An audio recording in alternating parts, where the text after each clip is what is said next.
And, you get to my age, I worry about how the heck am I going to get off the toilet? Right. Like, Yeah. Right. No, it's true, right? You got to build up your glutes. Yes. And Chris, Yeah. fantastic glutes, man. We talked about it earlier. Well, thank you, Greg. I appreciate that.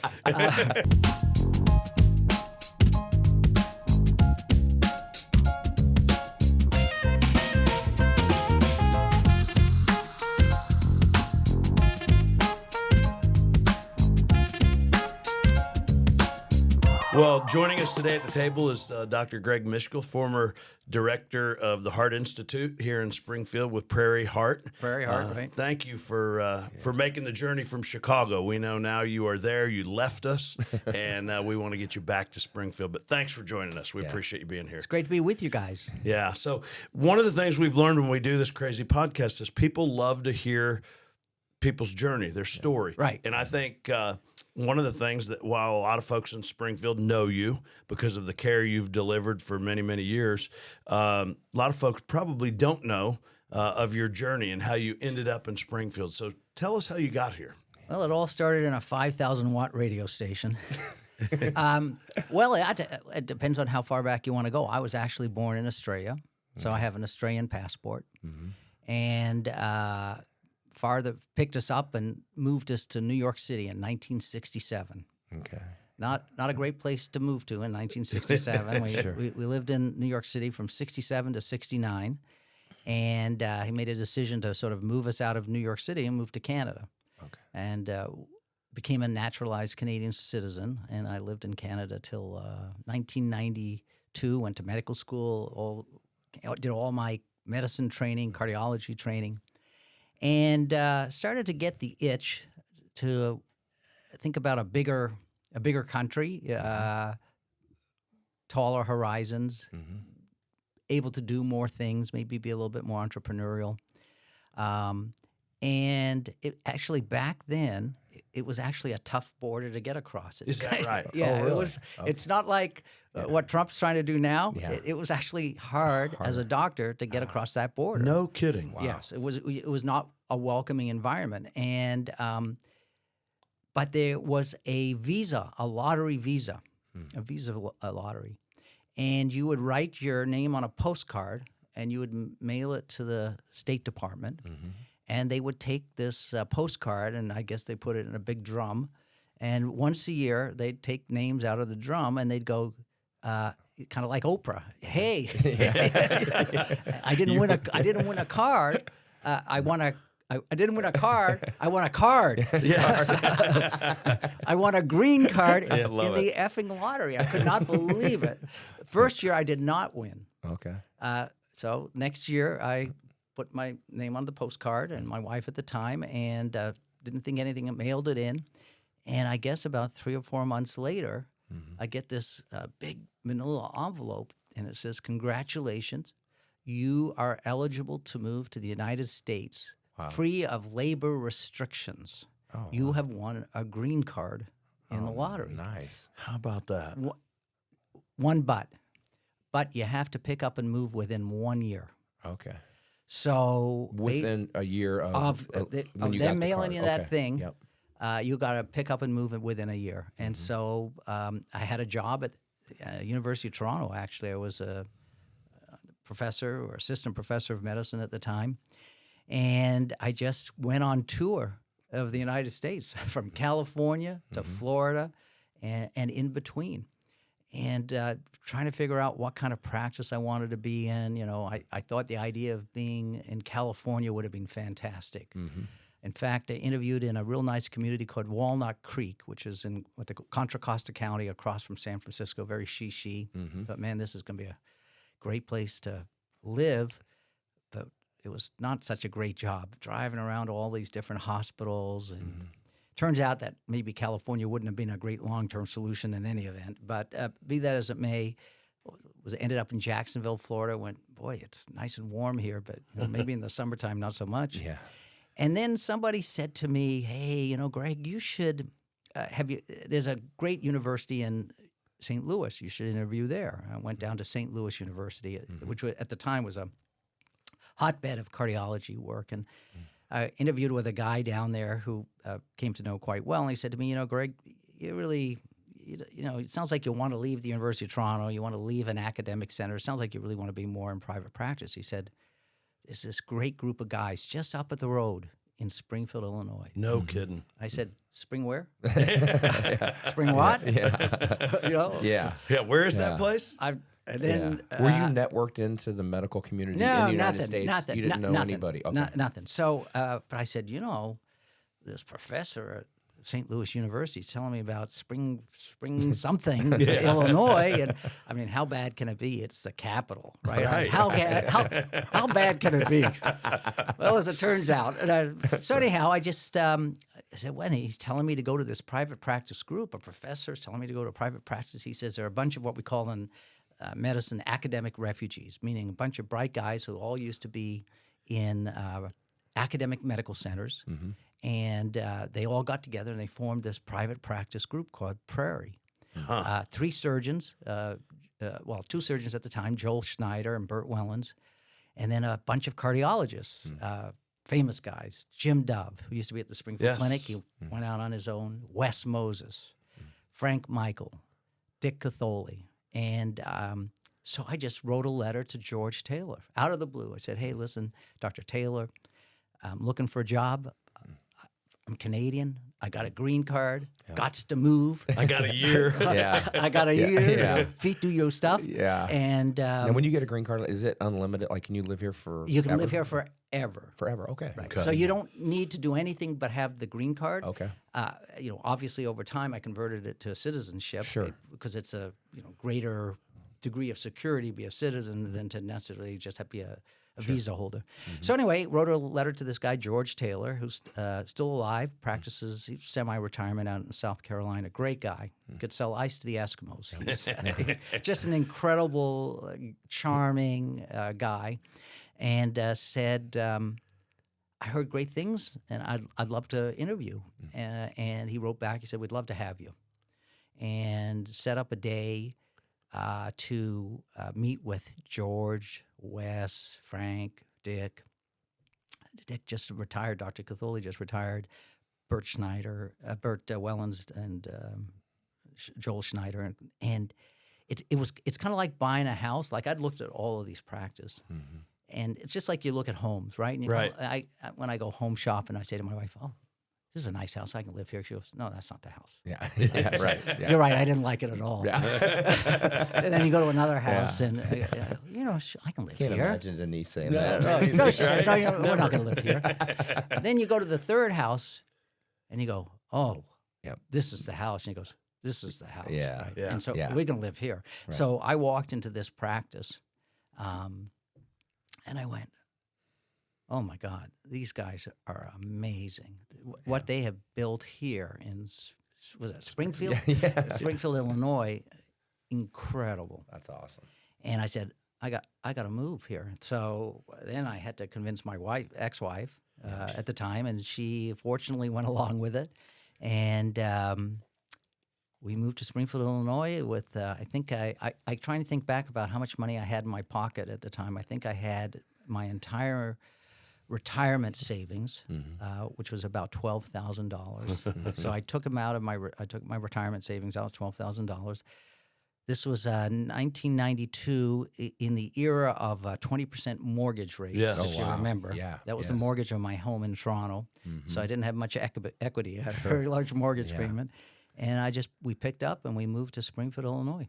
I love it. Yeah. I never heard that story, Yeah, Greg. and I had a 5-year plan. I said, I'm going to go in, I'm going to whatever, and then 5 years, out of here. Yep. Right. And I said, well, that 5-year plan's gone by. We'll do 10 years, and then I'm out of here. Yeah. We're going to go move to California, and then 27 years later, Is that right? You were here. I 27 practiced years. here for 27 Wow. years, and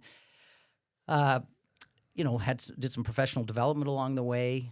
Got an MBA. I was running the Heart Institute with my partner Mark Shelton, who was the head of Prairie. Great guy. He's in Columbia, Missouri right now, and along the way was an interventional cardiologist. Did all sorts of procedures. Worked on all sorts of stuff from top to bottom, left to right. You name it, we worked on it, put together an unbelievable team, did some really unbelievable stuff here.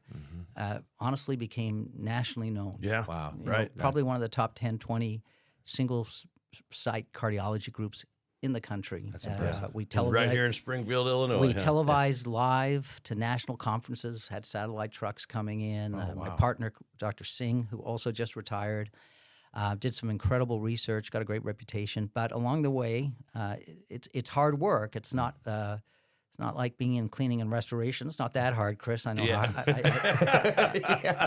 A little higher risk than Well, what you were doing. But I do know how hard you work, but it's hard on your back because you got to wear lead, and you're straining to look at TV screens, and so that kind of constant axial load through your spine. Most people are just not made for it, and I had congenital problems with my spine, and so ended up. I think at age 40, had my first back operation. Wow. And then age 45 or so, had my second back operation. And then in around 2015, started feeling like some pain in my shoulder and neck, which over the course of a month progressed to not being able to use my right arm. Couldn't comb my hair, couldn't brush my teeth, couldn't shake hands. It was not a good situation, and had to have relatively quick neurosurgery on my neck to stabilize my spine and fuse it so I could get use of my arm. I remember back. that. Yeah. Wow. But at that point, I said to myself, how many times do you need to get hit with the ugly stick Right. before you just realize, I could be ugly? Yes. And I said, I just can't keep doing this anymore. So I sort of transitioned to what I call being a cognitive cardiologist, meaning stop working with your hands, start working with your mind. And I said, I'm going to have to kind of reinvent myself. I had been made the director of the Heart Institute. Chuck Lucor, who went on to become the CEO of St. John's, had been the director of the Heart Institute before me. And I said, well, maybe I got to go get an MBA. I was 60 years old. Wow. And I remember Denise, my current wife, only second wife. Again, you don't have to get hit with the ugly stick too many times to learn, right? So, but remember my first day of school at Indiana U, Kelly, in Indianapolis. I couldn't drive myself because I hadn't recovered from the surgery. It was still like within 2 weeks of having had the neck surgery, and she had to drive me to Indianapolis because I couldn't put my arm on the steering wheel. Wow. And I remember going to class, and everybody had to introduce themselves, and I had to hold the microphone up with two hands, and I still had some vocal cord paralysis from the surgery. And I said, "My name is Greg Mishkel. I just had neurosurgery." Anyhow, spent 2 years getting an MBA. Was that tough at all? It was Going from really the medical to really hard at age 60 sure. to go back to school. Yeah. It's serious, not like a mail-in. This was serious MBA. Yeah. And doing all that stuff, it probably was an extra 10 to 15 hours of work a week. Sure. And then, traveling out there every third or fourth weekend. And got an MBA in 2017. And started just thinking, haven't bought a plot yet to be buried here. Right. But maybe I should think about going back to a big city for a while. I wanted to see, worked with a great bunch of people here, and sometimes it's kind of hard to tell how much was you, how much was your team, how much was it everybody else and not you. I said, I wonder whether I can take what I've learned and do something like that if I go to Chicago. Yeah. And so I was very fortunate that Denise bought into that. I mean, that was a big ask because she'd always lived in Springfield. Right. She, one of her best friends, her best friend is your wife. Yes. And then her second best friend is one of your upcoming guests, Mike Coffey's wife, Lori. Yeah. And then she's got this huge group of Yeah. girlfriends. Yeah. And so it was a lot to ask her to come with me. And I started looking for a job.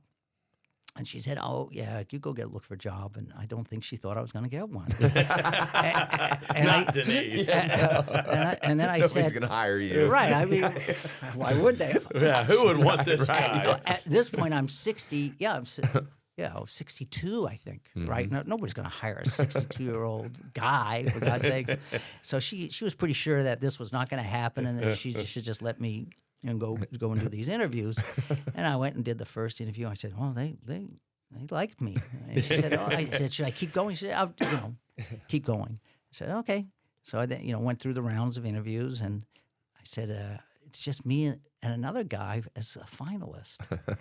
And I said, "Now listen. If I get this job, like, this is going to be embarrassing if you pull the plug after I get the job. I mean, like, now's You have to go. Now's the time to tell me you're not going to come." Yep. And she said, "No, go ahead." And so anyway, a couple weeks after the last interview, they called me up. "You got the job." That's awesome. Called up Denise, said, "I got the job." She goes, "Oh, damn." I love it. That is so good. That's great. So your current role in Chicago, tell us a little bit about that and the organization that you're with. Are you with the same organization that you hired on with? Yes, but it's gone through, great question, because it's gone through like a bunch of different iterations. So the name of the organization I joined at the time was called Northshore University Health System, which everybody thinks is Northwestern. It used to have an academic affiliation with Northwestern, and they went through a very bitter divorce. But they kept this name, North Shore, because it's on the North Shore of Chicago, and it was made up at the time of 4 hospitals. Evanston Hospital, which is a 110-year-old hospital. It's their primary hospital. Great hospital. Skokie Hospital, which was owned by Rush University for a time. Highland Park Hospital, and then this other hospital called Glenbrook. And I remember I kept looking on the map for Glenbrook, Illinois. There's no such place as Glenbrook, Illinois. That's what they named the hospital, because the hospital sits on the border of Northbrook and Glenview. Gotcha. So anyway, but I'm just a simple kid from Springfield. I'm looking on the map for Glenbrook, no such place. So anyway, it was a 4-hospital system, and gosh, within a year of joining them, they bought another hospital called Swedish Hospital, which is in the North City, and they said, "Listen, we want you to take over the heart care at Swedish." And then within another year, of course, now we're living through COVID, they bought another hospital called Northwest Community Hospital, which is out in Arlington Heights, where the Bears are maybe going or not going, or going or not going, whatever. So now it's a 6-hospital system. It's still called Northshore. And then the year after that, they buy a hospital system called Edwards Elmhurst, which is in Edwards Hospitals in Naperville and Elmhurst.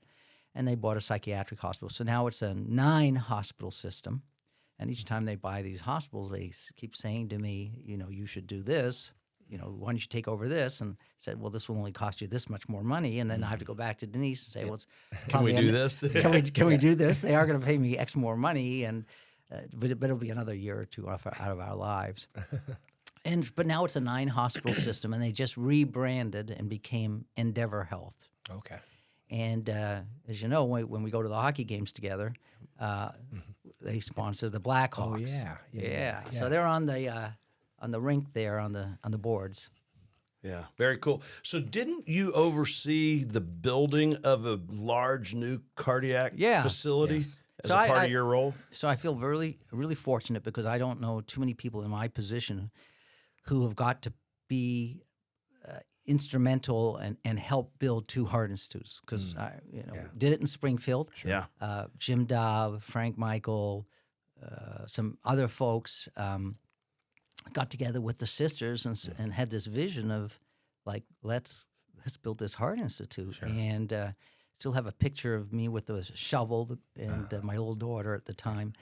Well, I thought, well, you only get to do that once in a while. Yeah. And then when we moved to Chicago, I kind of kept pushing them. I said, why don't we do this? Why don't we do that? And it never came to be, except the interesting thing that happened. There were 2 things that happened. One is during COVID, we took this Glenbrook Hospital and made it our COVID hospital. So every case of COVID in our system got transferred into Glenbrook Hospital. Okay. So you had 250, 300 people in this hospital. Every all the single time. one of them Wow. had COVID. Wow. So after it converted back to a general hospital, we started to think, well, I wonder what Glenbrook could become if it weren't going to be a general hospital. We'd also converted Skokie Hospital into an orthopedic hospital. Okay. And we were going to renovate Evanston Hospital to update it for cardiac purposes. But there's lots of disadvantages to this hospital in Evanston. It's right by the lake. There's no north-south highway. There's no east-west major road. It's kind of jammed right next to the Northwestern Stadium. You can't really build. There's all sorts of zoning stuff. So nobody was happy with what the renovation was going to be. We just made an orthopedic hospital. We just decommissioned Glenbrook Hospital. We said, why don't we just go build another heart institute? So the powers that be wangled, $180 million from the board, and we just built this big, new, beautiful heart pavilion. Wow. So got to be involved with From nothing. Right? Well, You didn't it's remodel. It's correct. Okay. So the hospital's there still. Okay. And then they built a $180 million addition Okay, onto gotcha. the front of the hospital. Wow, nice. All Heart Institute. All heart, brand new ICU, beautiful operating rooms, all connected together to top of the line technology, everything brand spanking new. Beautiful lobby, really very nice. I got a corner office. Oh, that's great. Yeah, finally. Sweet. Well Yeah, deserved. sweet. Yeah, well Sweet. deserved. Yes. Yeah, and probably already need more space in the $180 million facility, huh? Well, we do need more beds for patients. Yeah, Yeah, I think we I probably bet. underestimated the number of beds. How many beds do you guys have? In the hospital, there's about 250, and we take up about 50 to 70 of them. Okay, gotcha. Yeah. How many docs do you have? Well, docs, the number of people who report to me are about 75, Okay. Yep. and within that hospital proper, about 30 to 40. Gotcha. So your role today, you still see patients. Correct. So I don't do procedures, and I still see patients. I say it's the least stressful part of my week.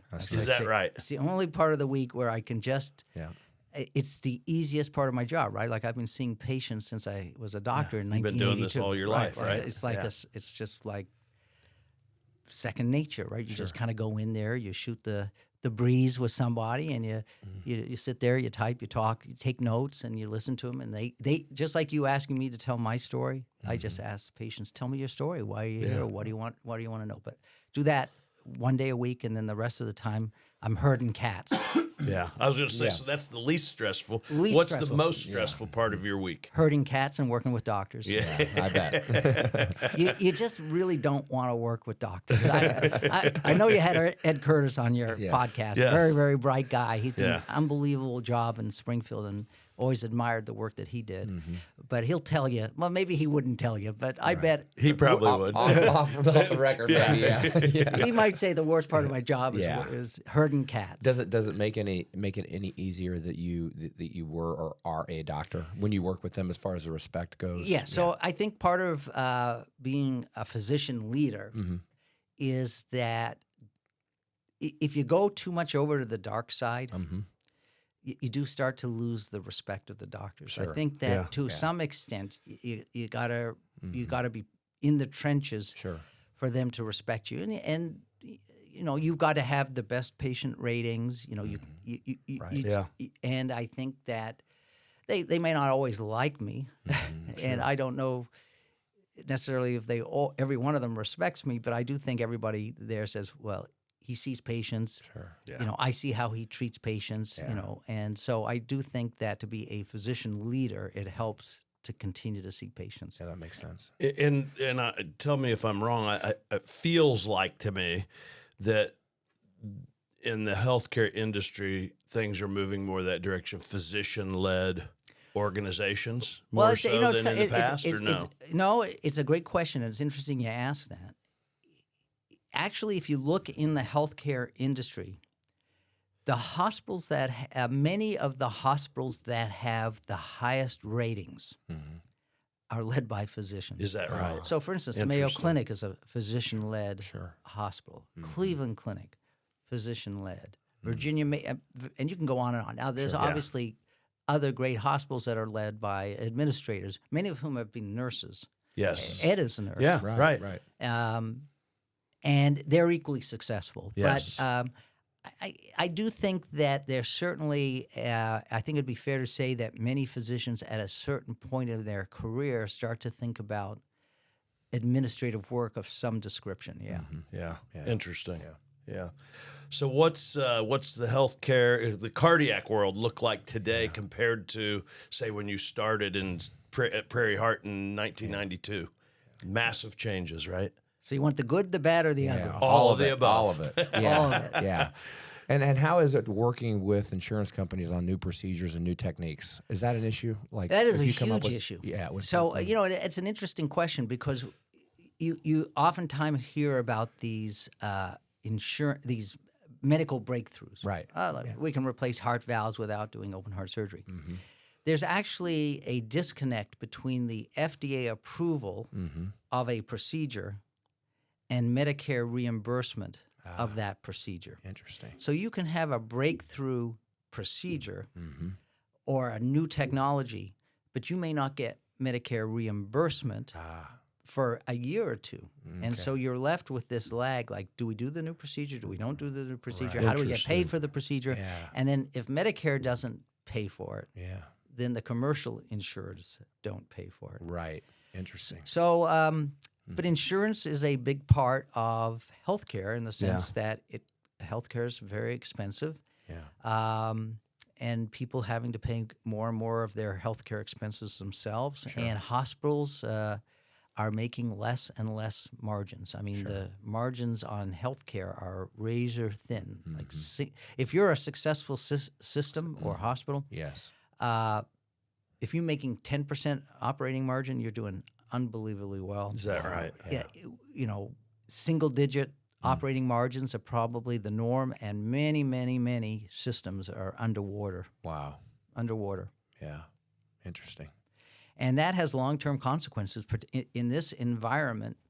By law, healthcare expenses cannot increase. They are fixed by, Medicare expenses are fixed, and usually it's a game of paying Peter to pay Paul. If they're going to pay more for one procedure, because the healthcare budget is the budget neutrality, they have to take money away from another procedure. So Interesting. Yeah. it's not a natural environment. It's not prone to the laws of supply and demand, but hospitals are prone to the laws of supply and demand. Right. So meaning when there's a shortage of workers, prices go up. Right. But there's no way for the hospital or the medical practice to raise their prices to pay for the salary increases because healthcare revenues are fixed. You cannot raise prices. It's not a natural market. Yeah. Wow. More challenging market today than ever in healthcare. Yes. Yeah. And we're seeing contraction, right? Even in this local area I follow from a distance, hospital systems make tough decisions. Do we stop providing psychiatric care here? Right. Do we stop providing obstetrical care in rural communities? Right. Do we convert this rural hospital to an outpatient center? An 8-bed rural hospital, do we convert it to an outpatient facility? Sure. And so I think we're seeing. I think it's going to be very tough for the next 5 or 10 years. I don't, I wish I could say there's an easy solution. Right. But it's a tough environment. It's tough for doctors. It's tough for administrators. And I think you see it with patients, too. I don't know what your own personal stories are, but it's tough to get through to a doctor, right? Right. The phone keeps ringing. Right. There seems to be more need for physician or advanced practice provider visits, AP, nurse practitioners or physician's assistants. But the wait is like 6 months. Yeah. Right. Yeah. The nice thing about living in a small community like Springfield, though, my dad having gone through a lot of health issues over the last couple of years, and living in Fort Myers, I mean, those doctors down there, it's just like they're herding cattle. They're seeing a lot of patients.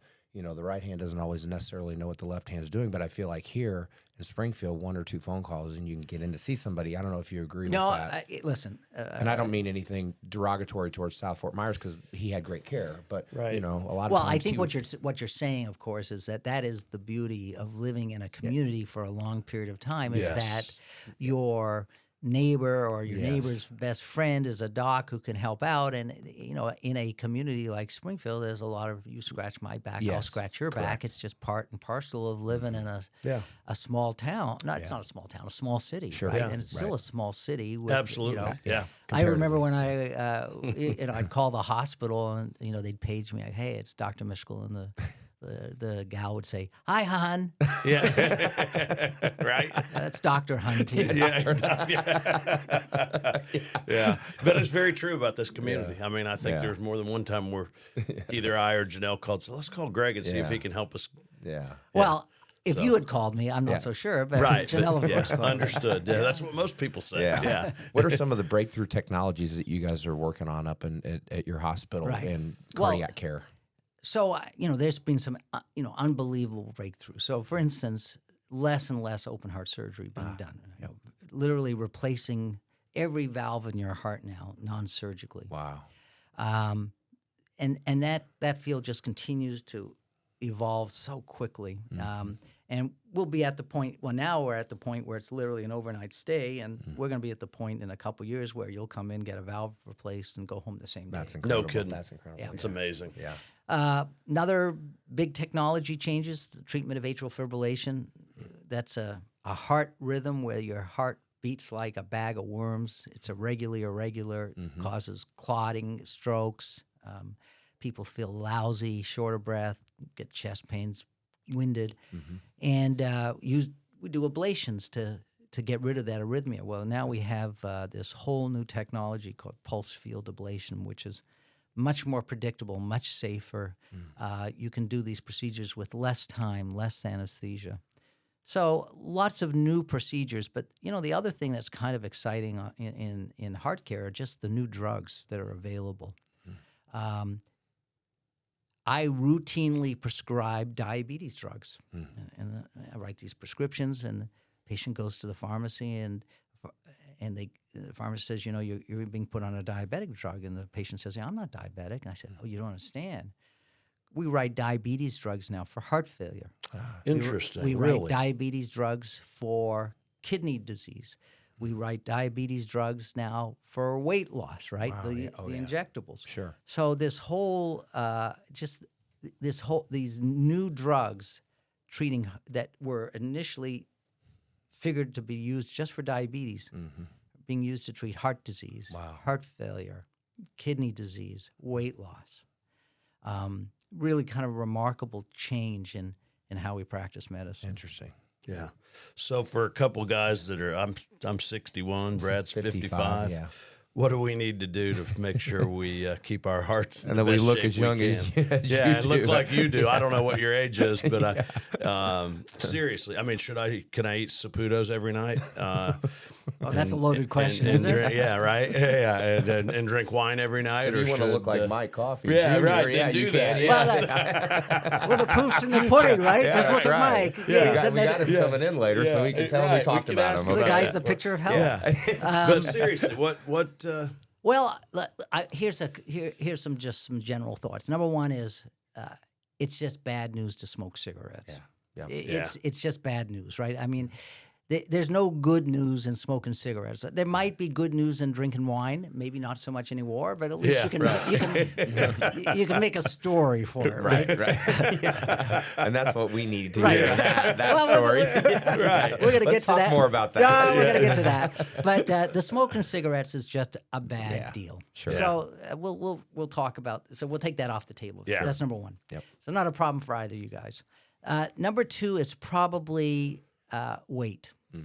So I think we went through a 5 or 10 year period recently where we didn't want to be body shaming but the bottom line is the heavier you are, and maybe the definition of heavy can be it's maybe more nuanced than a discussion of what heavy is.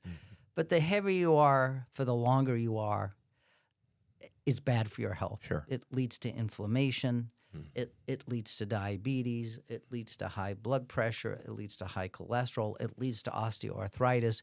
And so I'd say, as best you can, keep your weight down. Yeah. And then as you get older, the only way you're going to keep your weight down is you got to modify your diet. So diet's really important. Sure. Probably more protein, less simple carbohydrates. And you got to exercise. And then the type of exercise that you've got to do has to change with your age. Sure. So as you get older, probably aerobic exercise is a little less important than actually resistance exercising. So bearing weight to build strong bones. Sure. And, you get to my age, I worry about how the heck am I going to get off the toilet? Right. Like, Right. Yeah. Right. No, It's I not, know. I mean, It's true, right? You've got to build up your glutes. And Yes. Chris, Yeah. fantastic glutes, man. We talked about it earlier. Well, thank you, Greg. I appreciate that. Did he pay you to say that? Well, we were talking about him having a fat ass. But Right. That's right. We were Exactly, talking right. about that. That's true. The weight that I need to drop. That's right. Yes. But no, I saw that with my dad as he got older. He couldn't get out of a chair. And I think didn't that that's build leg one of the strength. things that happens with, Yeah. with older people is I'm walking. Right. You got to do more than the walking. Sure. You got to start figuring out Yeah. how you're going to build up the muscles that are going to keep you vertical. I have a great trainer here in Springfield. I'm going to give him a plug, Chad Marshall. Yeah. Okay. No, Yeah. Chad. I've worked out with Body Symmetry for 20 plus years. Great story. I still work out with Body Symmetry, Chad, via Zoom Oh, in cool. Chicago in my gym. That's Yeah, awesome. I love it. Yeah, That's that is awesome. great. So, yeah. Chad got me, through all my back surgeries, Mm-hmm. and it's a different, it's not like you're bench pressing hundreds and hundreds of pounds. I've watched you. Yeah. Right. I'm, He's a liar now. I'm bands, any kind Yeah. of resistance. So I think that another way to keep healthy is weight training and some degree of aerobic exercise. And then I do think that we're learning more and more that you probably got to moderate alcohol. Come to some happy medium. So I would say that those are the simple recipes for staying alive longer. Yeah. And having good quality of life. Well, then that's with the it, other thing, right? right? I mean, what are we trying to get? I mean, at some point, right, you get to a certain age and you say it's quantity versus quality. absolutely. And if I'm going to have to starve myself and not have a glass of wine and not enjoy, then maybe I'd give up 2 years. Right. Yeah. Exactly. Yeah. I there's the joke, right? You have lots of health nuts come into your practice and they tell me I don't smoke, I don't drink, I don't do this, I don't do that. And I said, you're not going to live longer. It's just going to seem that way. Yeah, yeah. Well said. That Well is said. good. Yeah. And then you sometimes I hear on or read that different nationalities or different countries have longer, like people live longer. Right. These blue zones. Yes. Well, why would that be? Or did the it's that still under well, first of all, there was a show on Netflix called Blue Zone. Yeah. And it was these people in Okinawa and people in Costa Rica and people in Italy. And the first thing that was kind of interesting about that was that it may not be they may not be as old as they purport to be, because in a lot of these places there's no birth certificate, Okay. there's no actual clear documentation that this person who looks incredible is 116 years old. But let's just say that there's a lot of old people in these places. I think when you look at these blue zones, there is a common thread, which I do think helps. One is they do have cleaner diets, Gotcha. less processed food, more whole foods, more cooking, more being present when you eat, meaning everybody sits down to eat at the table. Yep. The second thing I think, and again, this is just what we talked about, these people have to be more active than what we do. Like we can get in the car. These people don't have access to those kind of resources, and they're walking up hills and they're squatting down and they're doing all those things. And then I do think that there is something to be said for community. My wife's uncle died in Mount Sterling. I went to his funeral. It was a couple of years ago. And we went to the funeral home. And I said, how long do you think we're going to be at that funeral home for? Yeah. And she said, 6 hours. Oh, wow. And I go, you got to be kidding, right? Yeah. I said, what takes 6 hours? Yeah. Right. Well, every single person Yeah. came through Yep. at the funeral home. That's I mean, community, it had to be the whole town of Mount Sterling, Yeah, right? sure. And it probably took about 6 hours for everybody to get through. Yep. And so I think a sense of community probably also distinguishes these blue zones. They tend to have, Interesting. Not transient populations. That tend to be connected to people. Interesting. Yeah. Yeah, that is really. Yeah. And genetics Interesting plays a info. big part, I'm Well, sure. there's no question, Yeah, right? genetics, There is genetics, but one of the interesting things that we're doing now is we actually do something polygenic risk scores, where we can take a 30-year-old now, and we can run a panel of their genes and make predictions about their risk for developing heart Really? disease, Wow, diabetes. okay, Yeah, that's this is one of the. interesting. Yeah. This is actually something that we developed in Chicago with a biomed company that we've started to market. But what we tell patients who are maybe 30, 35, 40, when they get this risk panel is these are the genes, but it's not always your destiny, right? Sure. Like your environment is going to make changes, right? So you might be genetically well endowed, but if you do the wrong things, you're still going to knock 5 or 10 years off your life. That makes sense. Gotcha. Yeah, I like it. Yeah. And similarly, you may be genetically badly endowed. And I see this in practice all the time, right? Like my father died when he was 50. My grandfather died with his 50. And then you have this person in front of you, and they're doing all the right things, and they've already outlived their father and their grandfather by 10, 15, 20 years. That's good. Right. That's encouraging. So, Amal, we want to respect your time. We'll wrap up here in a minute or two, but I'm curious about AI and cardiac care. What's that world look like? Well, I'll just give you an example of something real simple. So one of the biggest chores in medicine is how do you transcribe your notes? Like, I'm a real fast typist, so I type my notes. But then there's, do I dictate my notes but it's a major chore, because at the end of the day, you've seen 20 people, to keep, you got to put all your notes down, and you might spend another 2 hours putting your notes down at the end of the day. Sure. So now AI comes along. So we're doing this right now. Open up my phone, tell my patient I'm going to record your thing, get the permission, hit the button, and we just talk. We have a conversation like this. And then at the end of the conversation, say, hey, thanks very much. We're going to, this is what we're going to do for you. We're going to make an appointment. I'll help you, set you up at the desk on the way out. Yep. Hasta la vista, see you in 6 months. Go back to my phone, hit the button.